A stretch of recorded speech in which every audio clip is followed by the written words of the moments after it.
আমার মনে হয় আমাদের মনের সব কথাই বলে দিলেন হাদি ভাই। ভিডিওটি দেখেন। আপনার কখনো ভয় হয় না আপনার ভবিষ্যৎ নিয়ে? আমার দুনিয়ার সমস্ত এনার্জি, সাহস, শক্তি এটা আমার আব্বার কাছ থেকে পাওয়া। কিন্তু এতগুলো মানুষের জীবন চিরতরে অন্ধ, পঙ্গু, আমার সামনে বসে একজনের চোখ উপড়ে যাচ্ছে, যে চোখ এরকম এরকম চেপে ধরছেন।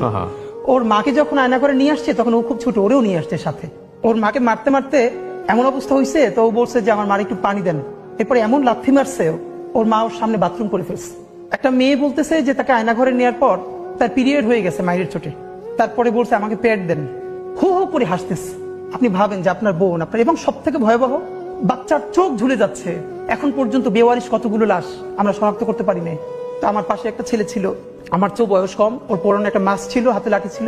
তো হঠাৎ করে দেখি ও আমার মনে হয় একটু দূরে ছিল, ও লুটিয়ে পড়েছে।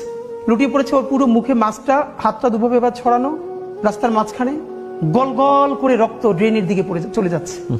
এবং এটা গুলিটা নিচ থেকে আসে না, হয়তো কোনো ছাদ থেকে বা স্নাইপার শুট, কারণ নিচ থেকে আসলে তো আমাদের গায়ে লাগতো।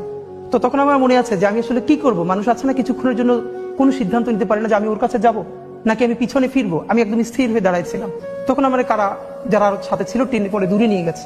ওইটার পরে আমার সিদ্ধান্ত চূড়ান্ত হয়েছে যে ও তো আমার একটু পাশে ছিল, ওই গুলিটা তো আমার মাথায় আসতে পারতো।